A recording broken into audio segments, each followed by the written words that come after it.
Irashaimase! Hello and welcome to Fitaurus' Kitchen. I'm your host, Chef Fitaurus.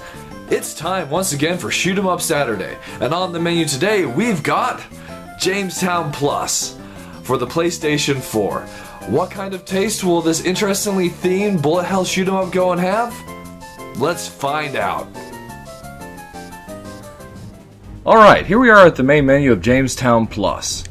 Jamestown Plus is the enhanced PS4 version of the PC release Jamestown Legend of the Lost Colony from Final Form Games. It's a really fun and interesting bullet hell shoot 'em up that goes and does some things like very much in the classic style, and also goes and adds some fun new features to it.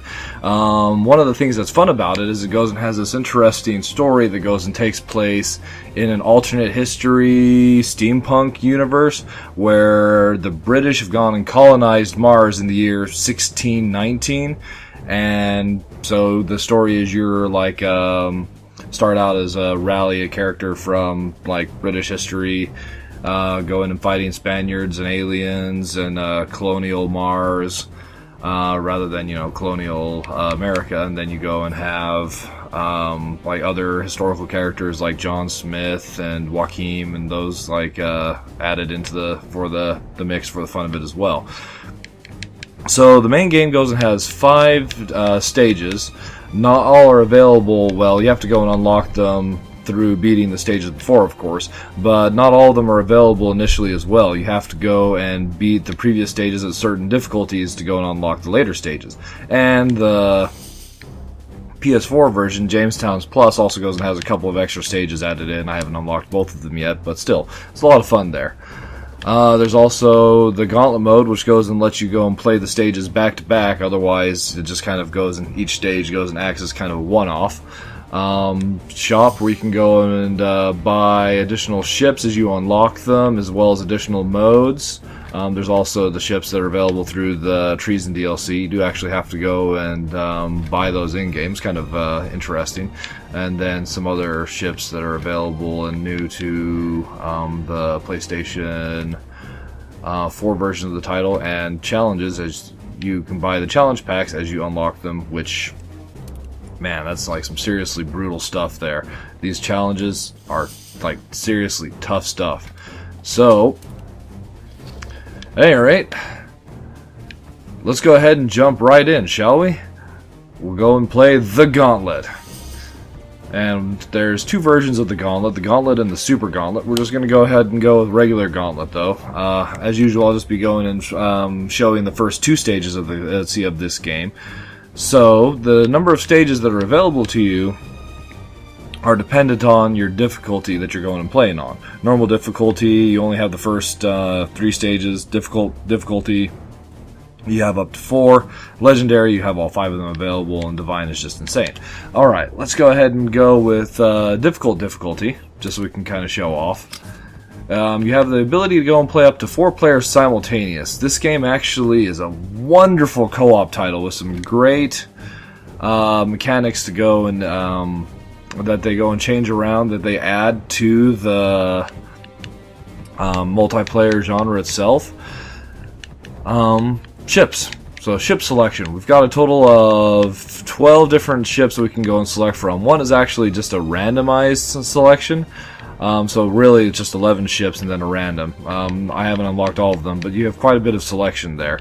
I should go and note, though, that these last 4 are if you go and add the additional Gunpowder and Treason DLC pack. It's only a couple bucks, though, so if you like the game, I highly recommend going and picking it up just so you could have a little bit more variety to the title. Alright, for purposes today, though, I'll just go ahead and take the first ship you go and get, Raleig's Beam ship.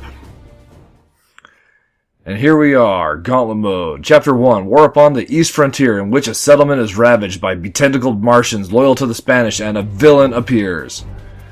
Alright, so now here we are going and flying over the somewhat red-tinted colonial town of, colonial Mars town of Jamestown. So we're going to obviously going and flying over the fields of it. They're being attacked by these Spanish tanks, and we have some really cute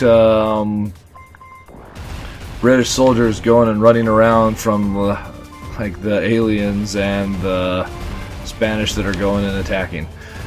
Okay, so each ship has two primary modes of attacking. Your first is just your main shot, which goes and varies depending on which particular ship you have chosen, and then there's a secondary shot.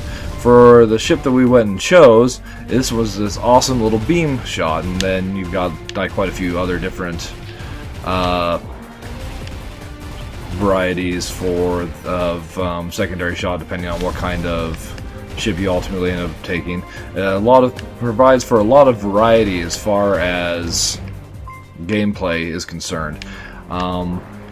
Then you'll note, as we go and destroy enemies, they go and drop these bolts and gears. These are actually referred to as gold. So as we go and pick those up, we go and fill up a meter that's, you can go and see underneath the player 1 marker there in the top left, which goes and allows us to go and activate Vaunt mode. Vaunt is pretty awesome. I'll go ahead and fire it up and so you can see here. Initially, it goes and provides a short little bit of invulnerability, going and putting a massive shield around your ship. It also goes and increases your damage output to 150%, and goes and increases your score multiplier.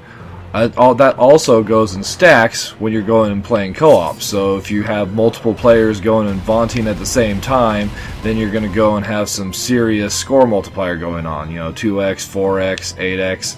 So if you're going and looking for high scores, the more players you can go and get together, the better.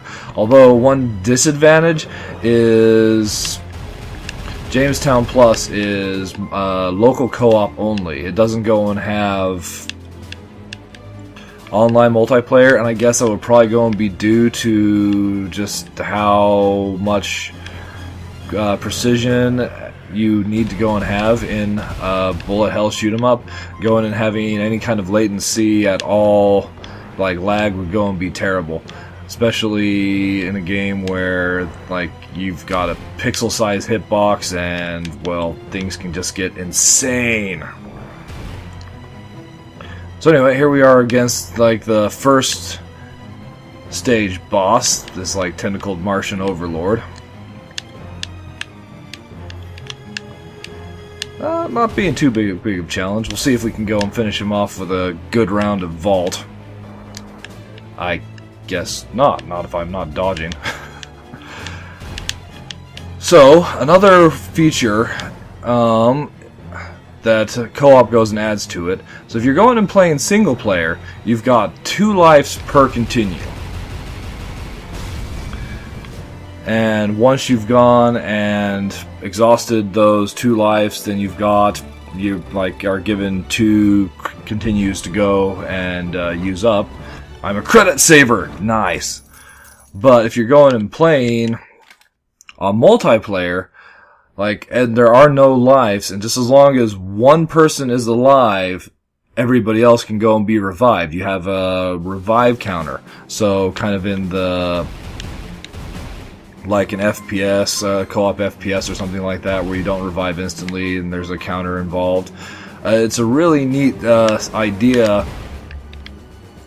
So, and it goes and adds a lot of challenge to the game, where one character goes and dies, the remaining characters are trying to go and do their best to stay alive, just to go and increase their chances. And a lot of the enemies in the game go and drop power-ups. Dang it. A lot of the enemies in the game go and drop revive power-ups that you can use to go and revive all or one of your party members, depending on which game mode that you're going and playing on. So it definitely goes and adds a really unique and interesting challenge to go and be playing the title in multiplayer mode. So if you have the opportunity to go and do that with this one, I really recommend going and checking it out. It makes for this really great experience in a shoot 'em up. I think there are a few other games that have gone and done stuff similar. If memory goes and serves, I think Pixel Junk Side Scroller goes and has something kind of along those lines. Or maybe I'm thinking of Pixel Junk Shooter itself. Maybe it's both of them. Anyway, I digress. So at any rate, the second stage, the Dark Sector, we're kind of going and researching what happened to the lost colony of Roanoa. I think that's how it's said. So we'll go ahead and activate Vaunt so I can go and deal some extra damage, get some more points, go and take out the enemies maybe a little faster.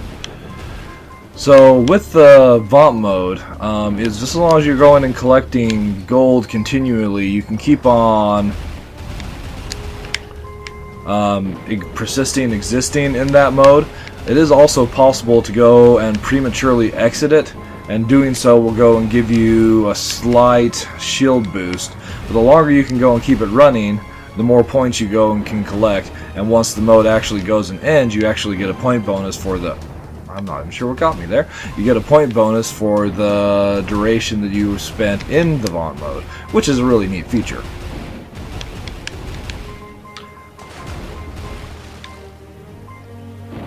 So things have gotten somewhat bullet helly, but in this stage. But believe you me, especially on the harder difficulty stages, or the hardest difficulty levels and the later stages, this game can go and get crazy. The last stage in particular, you've got a lot of stage obstacles to go and avoid in addition to all the bullet hell that's going on around you. So if you're going and looking for a game with plenty of challenge and replayability, this is definitely one that I can go and suggest you go and have a look at. The Lady of the Lake. It doesn't look like any Lady of the Lake I've ever gone and seen.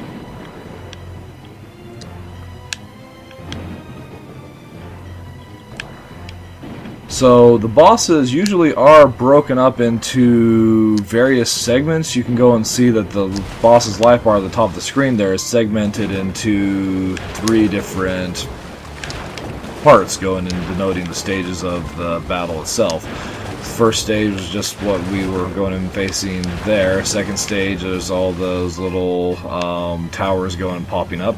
And now we're to the final stage. Let's go ahead and Vaunt and see if we can go and get this taken down in a nice quick fashion.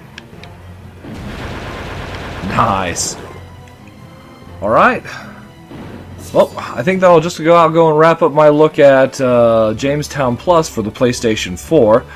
So, after going and playing it, and especially going and playing it multiplayer, I can't go and recommend this game enough. It's just so much fun to go and try and tackle the stages at harder difficulties with another player or more if you can go and get them. So for the multiplayer alone, this title goes and gets a really hearty recommend from the chef. And even if you aren't able to go and play it multiplayer, I think there's quite a bit here for any fan of the shoot 'em up genre. The bullet hell is, well, it's about as good as you go and get. And as far as the content, there's just so much available there with the challenges and the different difficulty modes and all the little extras that they went and added to the PlayStation 4 version as well. So if you're going and looking for a relatively recent addition to the world of shoot 'em ups, give Jamestown Plus a try. Alright, as always, thank you for coming out and joining me on Shoot 'em Up Saturday. If you have any suggestions for shoot 'em ups that you'd like to go and see me play, or any other game that you'd like me to go and have a look at, by all means, please leave them in the comments below. And once again, thank you so much for watching, and I hope to go and see you again next week.